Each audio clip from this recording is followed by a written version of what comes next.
ማሕበር አክሲዮን ማይክሮፋይናንስ አደዳይ ብፍላይ መነባብሮ ደቂ ኣንስትዮ ትግራይ ንምምሕያሽ ዝተጣየሸት ኮይና ኣብ ዝሓለፉ 11 ዓመታት ንኣስታት 60,000 ዓማዊል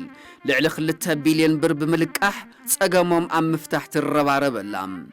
አደዳይ ማይክሮፋይናንስ ደቂ ኣንስትዮ ጥራይ ብውልቀ ፍቃድ ንግድን ተወሳኺ ውሕስነትን ካብ 60,000 ክሳብ 120,000 ብር ንምልቃሕ ዘኽእል ኣሰራርሓ ዘተኣታተወት ኮይና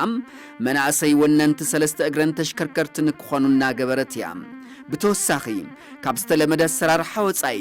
ብሼር ሰርቲፊኬት ብዕቋር ባንክን ሊብሬ መኪና ንምልቃሕ ዘኽእል ኣሰራርሓ እውን ኣተኣታትያ ኣላ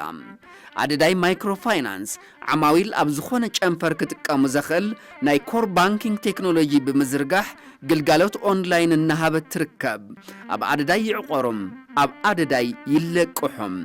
አደዳይ ማእገር ህዝቢ ትግራይ ማሕበር አክሲዮን ማይክሮፋይናንስ አደዳይ እቶም ብአብዑር ዝሓርሱ መሬት ከለሳልሱ ዓመት ጽዒሮም ፍርያት ከሓፍሱም ድኻም እምበር ዓውድስ ፈኺሶም ደጊምስ ሶናሊካ ኣለኩም ንአብዑርን ኣርዑትን ዝዕርፍ ሓረስታይና ካብ ድኽነት ዘናግፍ ምህርቲ ክስስን ክብልሓፍ ሶናሊካ ትራክተር ካብ ቴክሃፍ ካብ 20 ክሳብ 125 ጉልበት ፈረስ ዘለወን ኣናእሽተይን ዓበይትን ትራክተራት ሶናሊካ ዓሚቑ ዝሓርስ ማሕረሻም ኣተኣማማኒ መኸስከሲ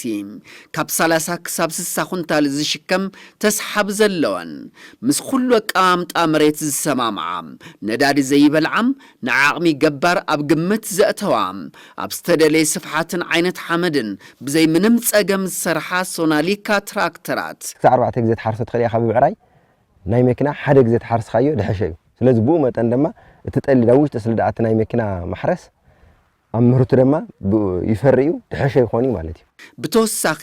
ሶናሊካ ትሬሸር ዘመናዊ መውቅዒ እኽሊ ዲጋጋም ኣብ ዕዳጋ ኣቕሪብና እኽልን ሓሰርን ብቐሊሉ ዝፈሊ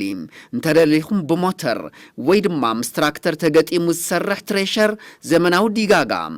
ዝተማልአን ኣተኣማማንን መለዋወጢ ኣቕሓም ናብ ዘለኹሞም ዋጋ ብደረጃ ኢትዮጵያ ዝሽየጠሉ ከም ዘለዋ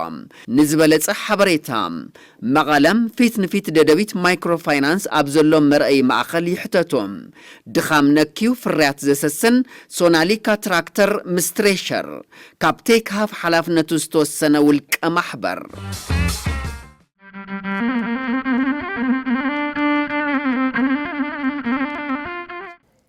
ዓመት ትለፍዖ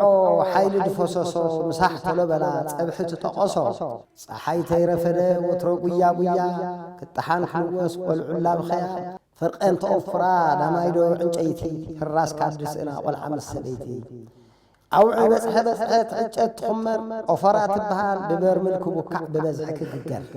ابقع تبها اتيو ازمرا بلن كي عرفا صروح تحبيو بعزو كي سترا كبهالا لطبقت معلتي عدوم دكصوا كبلع كستي ود اخايون حمد تبهالا دنغاد بهال عرديلي مكرا داخلنا الدراش ويزرو قربت صوع بخوع دقاقرو حرص بكونات تقاقر تلوس أيها بحاكو إيو نسألا ونزفخا دبخنات تدقس جنابنا نقول عمت مسمع حزن لي معلتي تسكاز مرحا حلوف ليا ذكر انتابا يقولو دروت رسوس عن قراشكو سدت التخل عالدراش تعني قطوتو سؤنو فروش تباهلو مذكرو خينو حدا قادم أين سأني قدي دي سدت الدار حق من قدي شجر دي معلو بحر قامته موصود يقولوا الولد موته تك عبس عدي اخلي تدي اللي قتر على قفلا تعلل كان قاعد مطرع طلت ودانا قدوم دايما قاف مقاري وانا هندي لازم رخايو قتر تعصي دزحنت معلوت لها تفاصي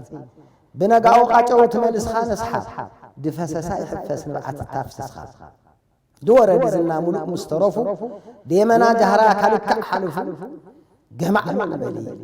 عبزبان عبارة خوين متكوشا درار زبط خون تقتت حمر الشا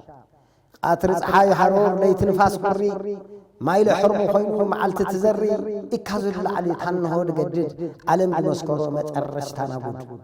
دزو دذكر قرشو دا قرسي لحو عنقلون بعتر حسسة مجلس قمات بخبري صوعي عنقالو دطمي فتفتو مبلعي حالو صنحكا بسماي تورس اكانا صدوخو دور رزنا دبخنت تدقس ايام دام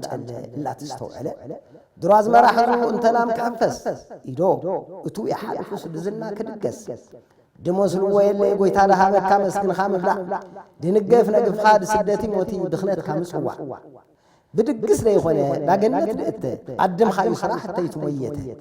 ولا تخونه لدتي مذكروا مساح كهنات لخون فتحت الحضروا مرعله تخونه ليسمر ببرمل كدان كوشت يسرتو ددل عدو قالي ودي بتانو اشتنا مرق خام فناي ساعتاونا اتابداس فسس دباخنا كنتو دجي موصي فتون مدحنت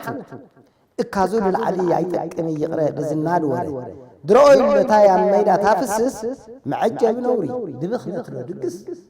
غازيطኛ احسن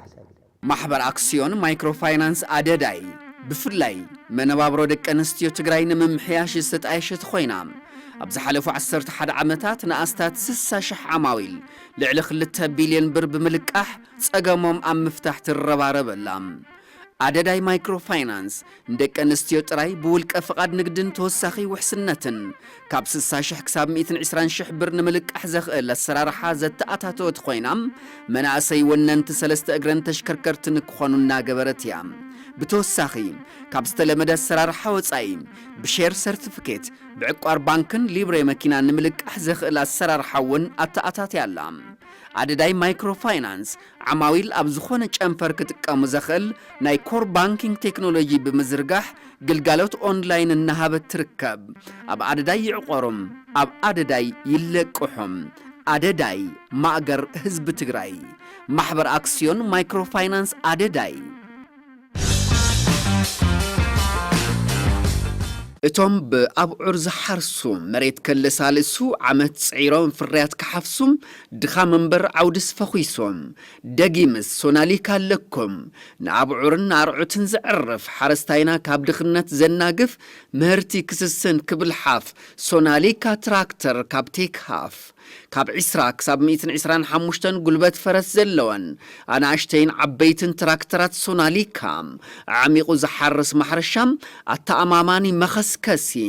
ካብ 30 ክሳብ 60 ኩንታል ዝሽከም ተስሓብ ዘለወን ምስ ኩሉ ኣቀማምጣ መሬት ዝሰማምዓ ነዳዲ ዘይበልዓም ንዓቕሚ ገባር ኣብ ግምት ዘእተዋ ኣብ ዝተደለየ ስፍሓትን ዓይነት ሓመድን ብዘይ ምንም ጸገም ዝሰርሓ ሶናሊካ ትራክተራት 4 ግዜ ተሓርሶ ትኽእል ኢኻ ብብዕራይ ናይ መኪና ሓደ ግዜ ተሓርስካዮ ድሕሽ እዩ ስለዚ ብኡ መጠን ድማ እትጠሊ ዳውሽ ተስልዳኣት ናይ መኪና ማሕረስ ኣብ ምህርቱ ድማ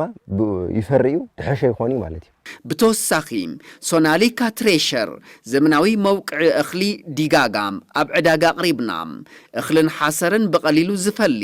እንተደሊኹም ብሞተር ወይ ድማ ምስ ትራክተር ተገጢሙ ዝሰርሕ ትሬሸር ዘመናዊ ዲጋጋም ዝተማልአን ኣተኣማማንን መለዋወጢ ኣቕሓም ናብ ዘለኹሞም ዋጋ ብደረጃ ኢትዮጵያ ዝሽየጠሉ ከም ዘለዋ ንዝበለጸ ሓበሬታ መቐለም ፊት ንፊት ደደቢት ማይክሮፋይናንስ ኣብ ዘሎ መርአይ ማእኸል ይሕተቱ ድኻም ነኪው ፍርያት ዘሰስን ሶናሊካ ትራክተር ምስትሬሸር